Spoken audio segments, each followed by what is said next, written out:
네, 오늘 본문 말씀 누가복음 19장 1절로 10절. 주일학교 때부터 참 많이 들어왔던 말씀이죠. 세리장 삭개오에 관한 말씀입니다. 예수님께서 여리고 성을 방문하셨을 때 예수님을 보기 위해 수많은 사람들이 모여들었습니다. 그런데 예수님은 그 많은 사람들 중에 딱 한 사람을 주목하여 보시죠. 키가 작아서 군중들 틈에선 예수님을 볼 수 없었기 때문에 돌무하고 나무에 올라갔던 삭개오. 그런 삭개오를 예수님은 눈여겨 보셨습니다. 네, 겉으로 봐선 삭개오가 참 키도 작고 그런 사람이지만 이 삭개오라는 사람이 정말 그 당시엔 꽤나 잘 나가는 사람이었습니다. 누가가 우리에게 삭개오가 어떤 인물인지 이야기하고 있지 않습니까? 여리고의 세리장이다. 그리고 부자라고. 2절 말씀에 삭개오라 이름하는 자가 있으니 세리장이요 또한 부자라.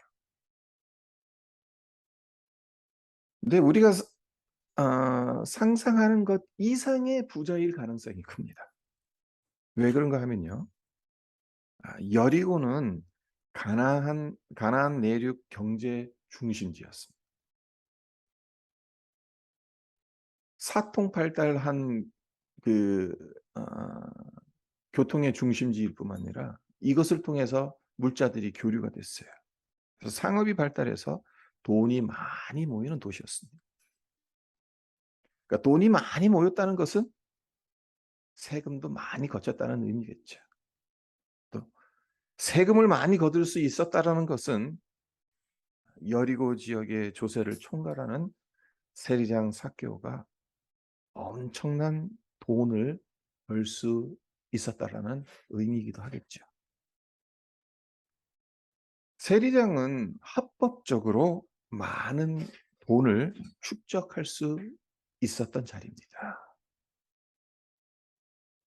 왜 그런가 하면요. 로마 제국이 펼친 정책 때문에 그렇습니다. 로마 제국이 어떤 정책을 펼쳤는가 하면요.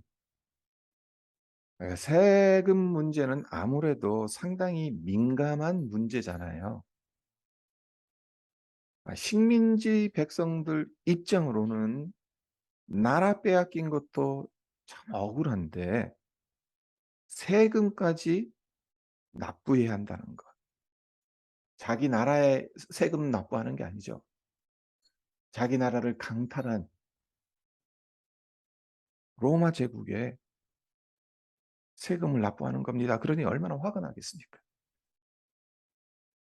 자칫 잘못하다간 세금 문제가 반정부 운동을 촉발시킬 수도 있습니다. 로마 제국이 이 점을 모르겠습니까? 잘 압니다. 그래서 충돌을 방지하는 동시에 일정에게 세금을 거두기 위한 방책을 내놓습니다. 그것이 뭔가 하면 현지인을 고용하는 거예요. 로마에서 파견한 관리가 아니라 여리고 지역에 있는 사람이면 여리고 지역의 현지인, 예루살렘에 있는 사람이면 예루살렘에 있는 현지인을 관리로 쓴다는 것입니다. 그러니까 로마 제국에서 파견한 관리가 아닌 현지인이 세금을 징수하면 식민지 백성들과 충돌할 일이 적어지겠죠. 갈등이 생겨도 현지인 세무관리가 방패막이 역할을 할 수가 있습니다. 그러니까 로마 제국 입장으로서는 발뺌을 할 수가 있는 거예요. 우리가 직접 세금을 거둔 거 아니지 않냐. 너희들 현지인이 거둔 것. 우리에게 문제가 없다. 우리는 합리적으로 세금 정책을 펼쳤다. 그 중간에 너희 현지인이 농락을 했을는지 모르지만 그런 식으로 빠져나갈 구멍이 있는 거죠. 근데 문제는 로마 제국의 앞잡이라는 말을 들을 이 일을 아무 대가 없이 누가 하겠냐는 겁니다.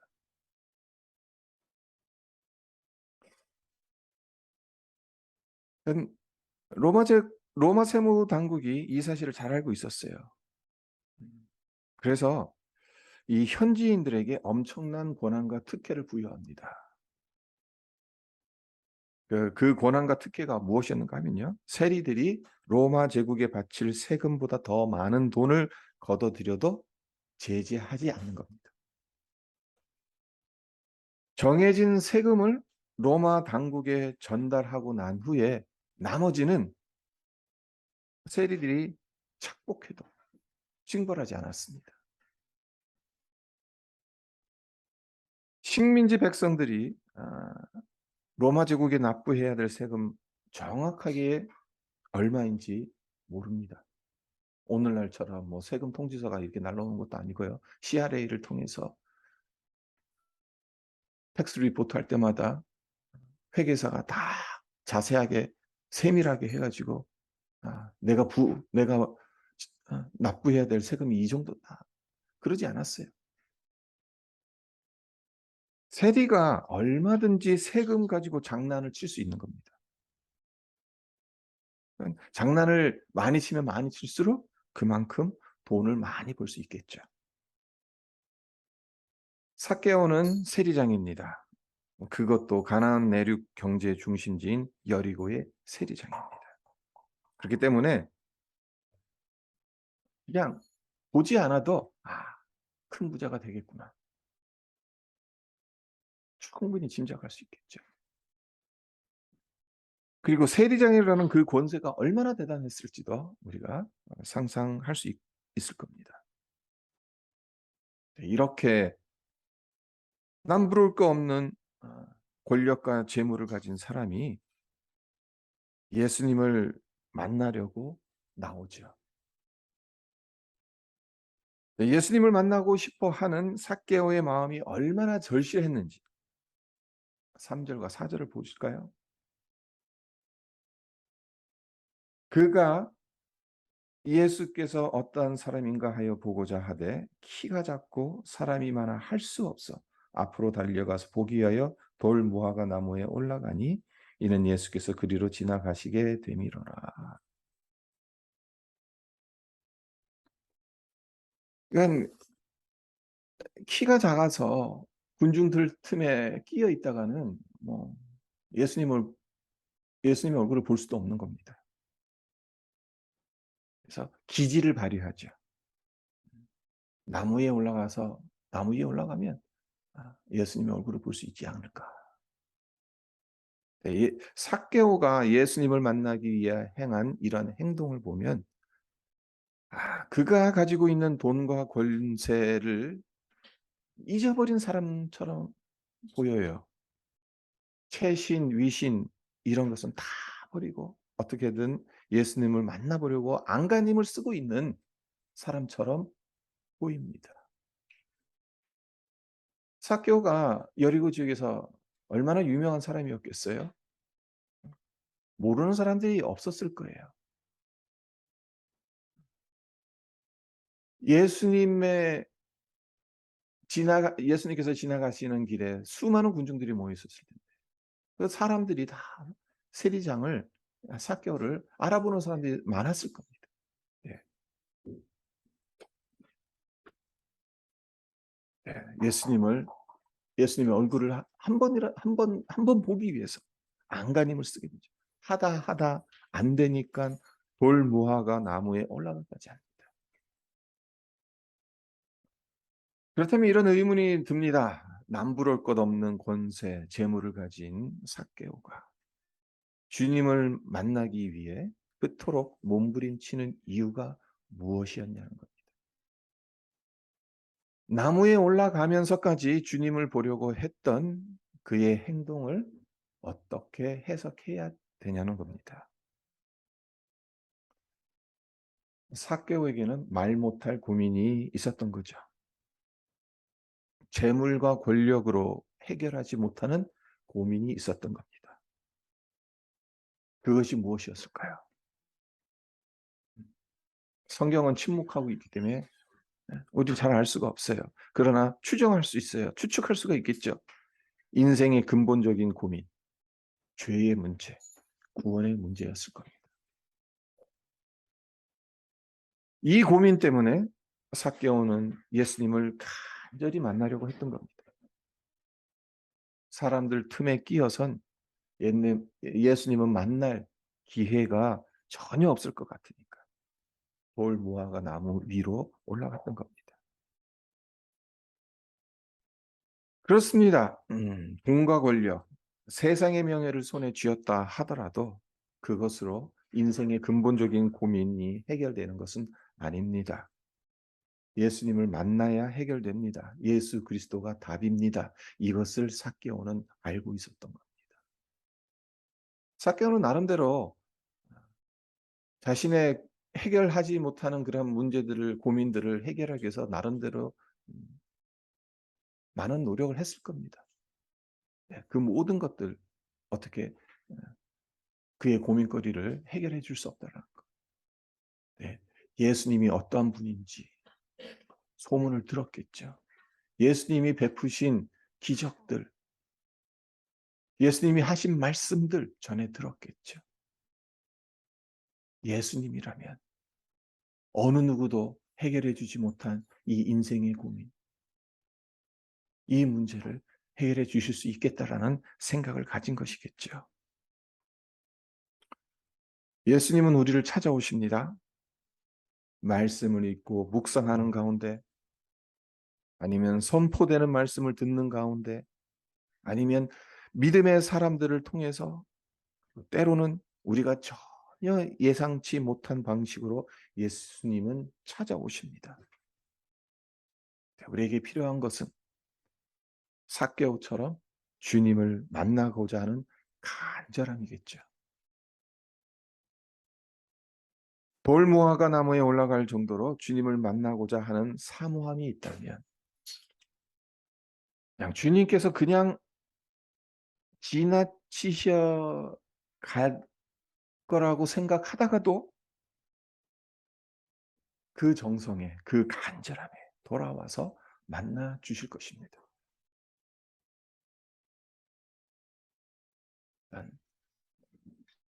삭개오가 돌무화과 나무 위에 올라갔다는 것, 우연히 예수님의 눈에 들어온 게 아니에요. 그냥 이렇게 쳐다봤더니 저기 돌무화과 나무 위에 어떤 사람이 있네? 궁금증과 호기심 때문에 그를 만나신 게 아니에요. 예수님은 다 알고 계셨어요.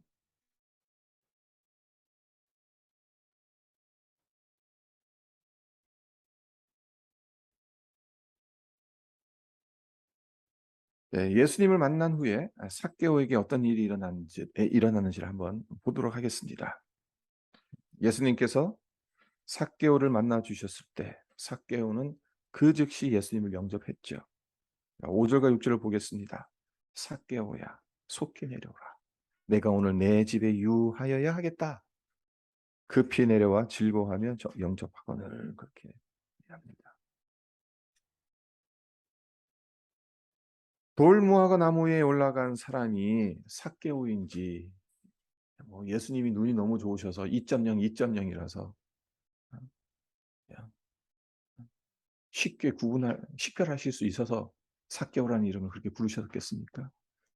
여리고성 사람들의 이름을 다 알고 계셨기 때문에, 아니면 삭개오가 그 지역에서 워낙 유명한 사람이기 때문에 예수님도 잘 알고 계셨던 것이겠습니까? 예수님은 삭개오의 이름을 불렀다. 거기 나무 위에 있는 사람, 이리 내려오세요. 그러지 않았다는 거예요. 정확하게 삭개오의 이름을 불렀다는 거예요. 삭개오의 이름을 불렀다는 것은 삭개오가 지금 어떤 생각을 하고 있고 그가 어떤 삶을 살아왔는지를 예수님께서 정확하게 파악하고 계신다라는 것을 말씀해 주는 부분이라고 할 수가 있어요. 삭개오의 이름을 부르면서 "내가 오늘 너의 집에 유하겠다." 그렇게 말씀하시니까 삭개오가 기쁨을 감추지 못하고 나무에서 급히 내려와서 예수님을 영접하지 않습니까? 그도 그럴 것이 예수님이 그렇게 많은 사람들 가운데 삭개오를 지목하셨어요. 지금 19장 1 절서부터 10 절까지의 이 이야기 속에 다른 사람 이름이 나옵니까? 많은 사람들이 거기에 있었는데 네. 자 대표적으로 자 7 절을 보세요. 누가는 아주 의도적으로 이렇게 말합니다. "뭇사람이 보고 수군거려." 수많은 군중들이 거기 있었습니다. 그러나 예수님께서는 그 수많은 사람들의 이름들은 전혀 언급하시지 않고 딱 한 사람 삭개오의 이름을 정확하게 불러 주셨다는 거예요. 예수님의 관심을 받기 원하는 사람들이 얼마나 많았겠어요, 그 가운데. 그러나 예수님은 그 많은 사람들 다 뒤로 하고 삭개오의 이름을 불러 주시고 하룻밤을 그의 집에서 머무시겠다라고 말씀해 주시는 거예요. 삭개오는 예수님을 가까이 볼 수 있는 사람들 틈에 끼어 있었던 게 아닙니다. 예수님의 관점에서 보자면 식별하기 어려운 사각지대인 나무 위에 있었어요. 자, 예수님 관점으로 한번 생각을 해 보세요. 예수님이 지금 이 여리고 지역의 길을 걸어가고 있어요. 사람들이 양쪽으로 예수님을 보면서 예수님 제 아들이 병들었습니다. 좀 고쳐 주십시오." 저쪽에선 또 "제 딸이 지금 음 어려운 문제에 빠져 있습니다. 도와주십시오." 이런저런 함성 소리들, 외치는 소리들. 수많은 사람들의 그 외치는 소리들 가운데서 예수님께서 어 돌무화과 나무를 바라보실 여유가 있었을까요? 정신이 있었으셨을까요? 예수님 관점으로 보면은 사각지대나 다름없어요. 돌무화과 나무에 사람이 올라갔을 거라고는 상상조차 못합니다. 그런데도 예수님은 예수님 근처에 있는 수많은 사람들이 아닌 나무 위에 올라가 있는 삭개오에게 주목하셨다는 겁니다. 대간 삭개오로도 얼마나 기뻤겠어요. 삭개오는 그저 어떤 마음으로 이 나무 위에 올라간 겁니까? 그저 예수님의 얼굴 한번 보고 싶어서 올라간 겁니다. 예수님이 그 수많은 인파 중에 나를 만나 주실 거라고는 아예 예 생각조차 못 했을 거예요. 그냥 예수님 내가 키가 작으니까 나무 위에 올라가면 예수님 얼굴이라도 볼 수 있겠거니 올라간 거예요. 네, 예수님께서 삭개오의 이름을 분명하게 부르시고 그러니까 삭개오가 얼마나 기뻤냐는 거예요. 네, 이 모든 것을 무엇으로 설명할 수 있겠습니까? 주님의 은혜죠. 무조건적인 은혜입니다. 수많은 사람들 중에 딱 한 사람 예수님께서 지목하신 것. 이 은혜를 삭개오가 받은 겁니다.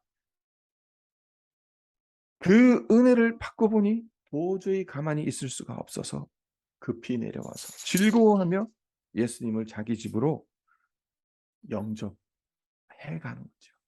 예수님이 머물겠다고 하시니까 "감사합니다. 누추한 우리 집에 오시겠다고 하니 정성껏 모시겠습니다." 기쁜 마음으로 주님을 자기의 집으로 모시고 가는 거죠. 성도 여러분, 우리가 주님의 부르심을 받았을 때도 마찬가지입니다. 삭개오처럼 예수님은 우리를 지목하셨습니다. 이 땅에 수많은 사람들이 있지만 그 가운데 우리를 택하여 주시고 불러 주셨습니다. 어찌 보면 유교 문화, 불교 문화, 그리고 무속 신앙에 흠뻑 젖어 있었던, 그래서 복음의 사각지대나 다름없었던 한반도 땅에 2세기 전 선교사들을 보내셔서 복음의 씨앗들을 뿌려 주셨기 때문에 오늘 우리가 이 자리에 있게 된 줄 믿습니다. 우연이 아니라는 겁니다. 내가 예수님을 믿는 자리에 있게 됐다라는 것. 어떤 경로를 통해서든 어떤 사람을 통해서든 내가 주님을 알게 된 자리로 나오게 됐다라는 것. 그것은 말로 다 할 수 없는 주님의 은혜입니다. 하나님은 저와 여러분을 사랑하셔서 구원의 은혜를 베풀어 주셨습니다. 하나님의 사랑을 받을 자격을 따지자면 어느 누가 감히 그 사랑을 받을 수 있겠습니까마는 오롯이 하나님의 은혜로 우리는 하나님의 자녀가 되었어요. 이 은혜를 받았으니까 우리의 심령에 삭개오처럼 기쁨으로, 즐거움으로 예수님을 영접해야 돼요. 예수님을 섬겨야 되는 것 아니겠습니까?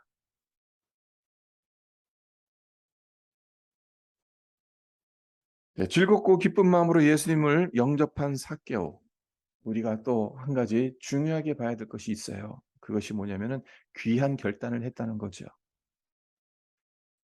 삭개오가 어떤 결단을 합니까? 8절을 보겠습니다. 삭개오가 서서 주께 여짜오되 주여 보시옵소서, 내 소유의 절반을 가난한 자들에게 주겠사오며 만일 누구의 것을 속여 빼앗은 일이 있으면 내 갑절이나 갚겠나이다. 주님을 만난 그 기쁨. 주님이 나를 알아주셨다라는 그 기쁨. 주님이 어떻게 내 이름을 어떻게 아셨고 오늘 너희 집에서 유숙하겠다라고 말씀하시는지, 그것이 너무너무 기뻐서 그에게 있는 소유의 절반을 가난한 자들에게 주겠다라고 약속을 합니다. 네, 여기서 중요한 것이 하나 있습니다. 예수님은 사실 다른 말씀 안 하셨죠. 무슨 말씀만 하셨습니까? 삭개오의 이름만 불러주셨어요. 그리고 오늘 밤 너의 집에서 유숙하겠다. 딱 이 두 마디만 하셨습니다. 이 말인즉슨 지금 삭개오로서는 인생의 근본적인 이 고민 때문에 지금 너무 이 영적으로 갈급해 있는 거예요. 근데 예수님께서 그에 대한 해답을 아직 제시하시지 않았어요. 그런데도 삭개오는 예수님을 만났다는 그 기쁨, 예수님이 자기를 알아줬다는 그 자체만으로도 크나큰 결단을 했다는 겁니다. 그러니까 여기서 우리가 무엇을 발견할 수 있습니까? 인생의 근본적인 고민들, 해결되지 내 힘으로는 해결할 수 없는 그런 고민들, 예수님 말씀 안 하셔도, 예수님께서 해결책을 제시하시지 않아도 예수님을 만나는 그 순간 그 모든 것들이 그냥 사라진다는 겁니다. 예수님을 만났기 때문에. 예수님을 내 마음에 모셨기 때문에. 삭개오가 지금 그러한 상황인 거예요. 그런 상태인 거예요. 그러한 정말 엄청난 은혜를 받은 거죠. 예수님을 만난 그것이 얼마나 귀한 은혜인지를 깨달은 거죠.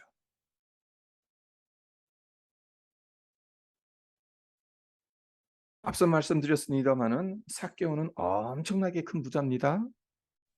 백만장자가 아닌 억만장자일 수도 있어요. 만약 그가 억만장자라고 한다면 그에게 1억 달러가 있다라고 한다면 5천만 불을 가난한 자들을 위해서 쓰겠다는 거죠. 자, 이 대목에서 누가 떠오릅니까? 나는 어려서부터 율법을 다 지켰다고 의기양양하게 말했다.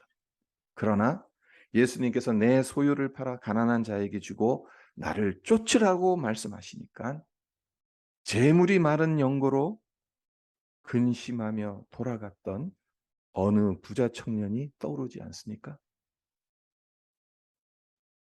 그냥 성경은 그냥 어느 부자 청년입니다. 이름이 나오지 않습니다. 그러나 삭개오는 이름이 나옵니다. 그 차이가 엄청난 겁니다. 하나님이 나의 이름을 불러주신다는 것, 주님께서 내 이름을 기억하신다는 것, 내 이름을 불러주신다는 것, 그렇지 않고 그저 어느 부자 청년, 너무나도 다른 거죠.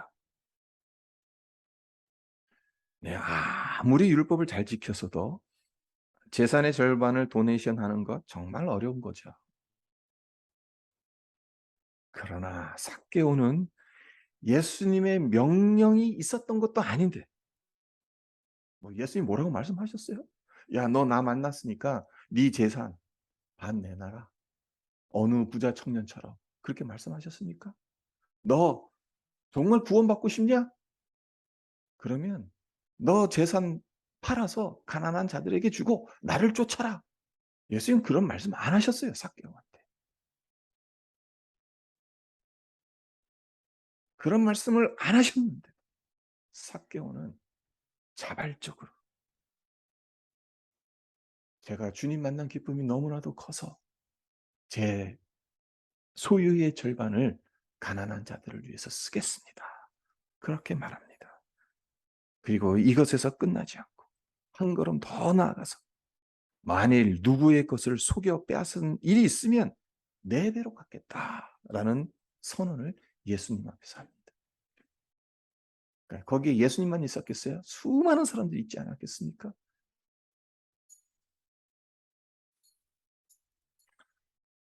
삭개오가 어떻게 이런 큰 결단을 내릴 수 있었던 것이겠습니까?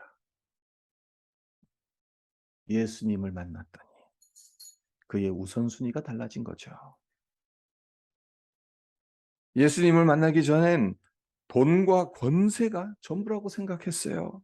그래서 돈과 권세를 인생의 목표로 여기면서 열심히 세리의 일을 감당했어요. 그 결과 이것들을 다 얻었어요. 그러나 그에겐 여전히 목마름이 있습니다. 만족함이 없습니다. 인생의 근본적인 고민이 해결되지 않습니다. 그러한 그가 주님을 진실로 만나게 되니까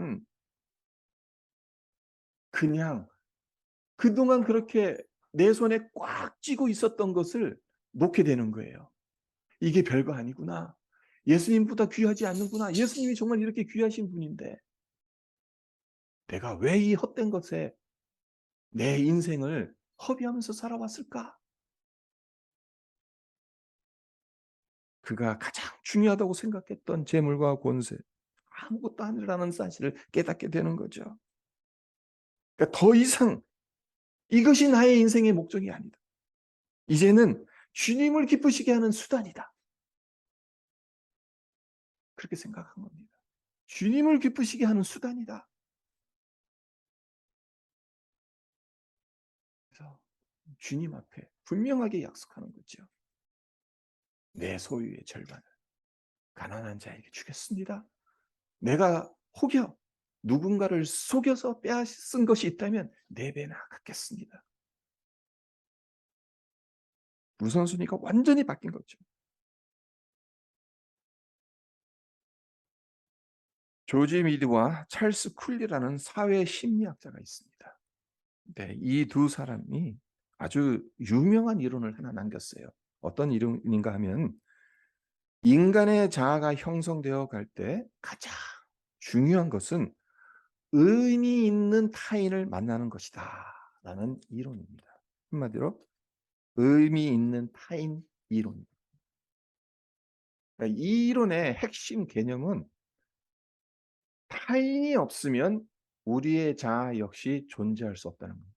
그러니까 인간은 사회적인 존재라는 거죠. 나 혼자 스스로는 존재할 수 없다는 거예요.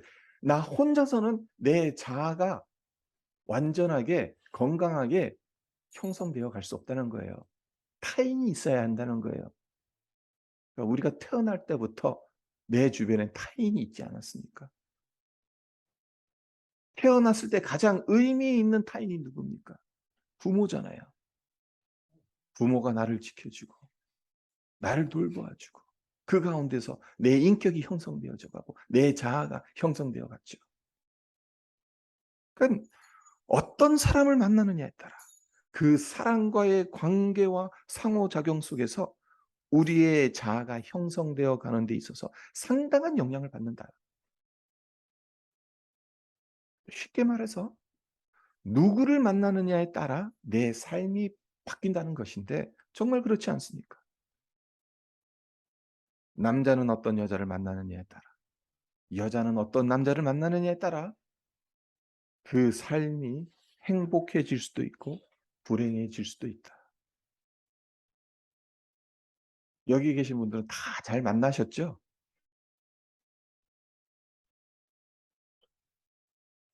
의미 있는 타인을 만나신 거죠?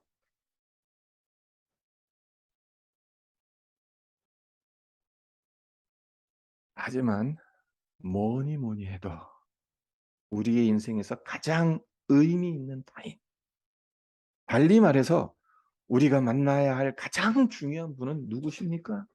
예수님이시지 않습니까? 이 땅에서의 복된 삶뿐만 아니라 영원한 하늘나라에 들어갈 수 있느냐 없느냐가 그 중요한 문제가 여기에 달려 있으니까요.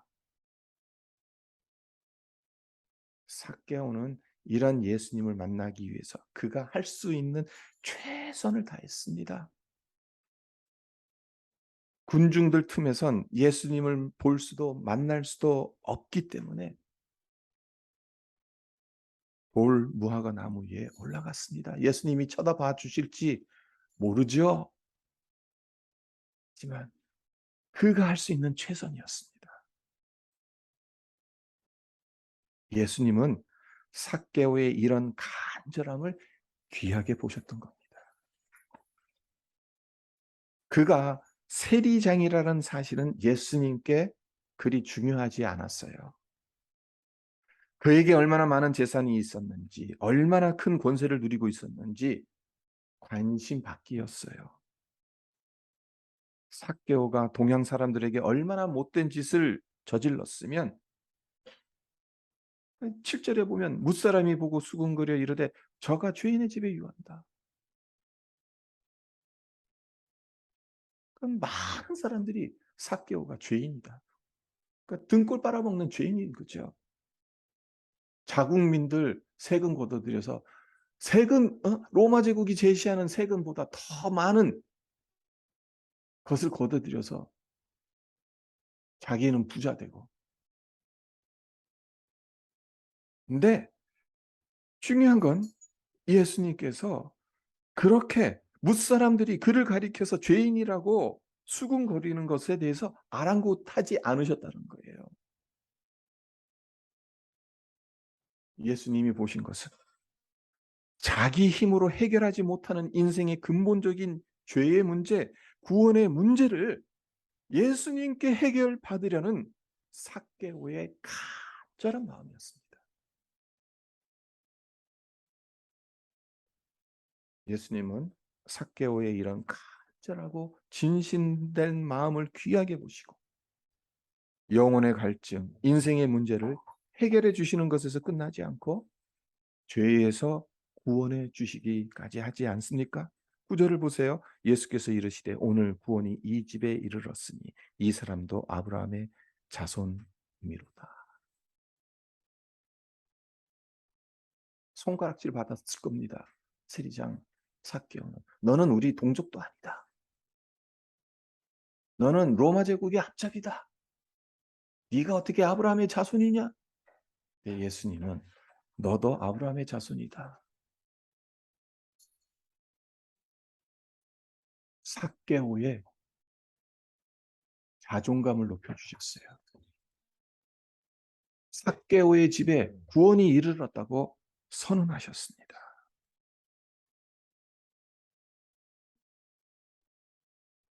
우리 모두는 이미 예수님을 만난 자들이지 않습니까? 구원받았고 하나님의 자녀가 되었습니다.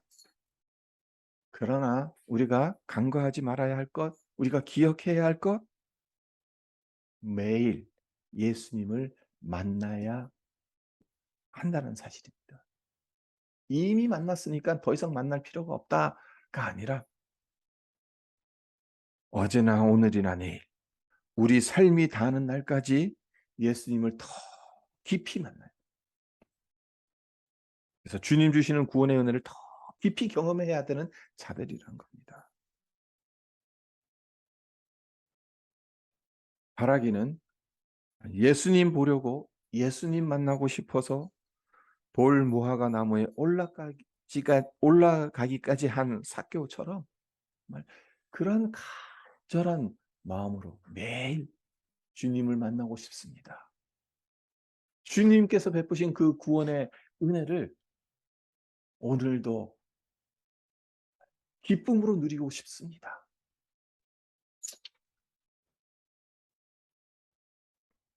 그렇게 우리의 인생의 여정을 걸어가는 우리 모두가 되시기를 주님의 이름으로 축원드립니다. 네, 잠깐 기도하겠습니다. 하나님 아버지 감사합니다. 오늘 삭개에 관한 이야기를 우리가 전해 들었습니다. 너무나도 잘 알고 있는 이야기지만 정말 예수님께서 보신 것이 무엇인지, 정말 예수님을 만나고 싶어하는 삭개오의 그 간절한 마음을 예수님께서 귀하게 보셨다라는 것, 그리고 그것을 축복하시고 그러하였기에 그의 집에 구원이 임하였다라고 아브라함의 자손이라는 그 자존감을 높여주신 것을 우리가 보게 되지 않습니까? 하나님, 우리 역시 매일같이 주님을 만나야 되는 자들입니다. 과연 우리는 어떠한 마음으로 정말 돌 무화과 나무에 올라가서 주님을 보고 싶을 정도로 그러한 간절함으로 주님을 만나는 만나려고 하고 있는 건지, 하나님, 우리의 삶을 다시 한번 점검하게 해주시고, 하나님, 우리가 걸어가야 할 이 인생의 길이 늘 주님과 동행하며 주님과 만나 교제하며 주님 베푸시는 이 엄청난 은혜들을 누리며 살아가야 되는 인생인 것을 하나님 잊지 않게 하여 주셔서 오늘도 내일도 주님 깊이 만남으로 주님 주시는 이 구원의 은혜를 경험하며 살아가는 복된 인생들 되게 하여 주시옵소서. 그러한 간절함으로 항상 주님 앞에 설 수 있는 우리 모든 심령들이 되게 하여 주시옵소서. 감사드리며 예수님의 이름으로 기도합니다. 아멘.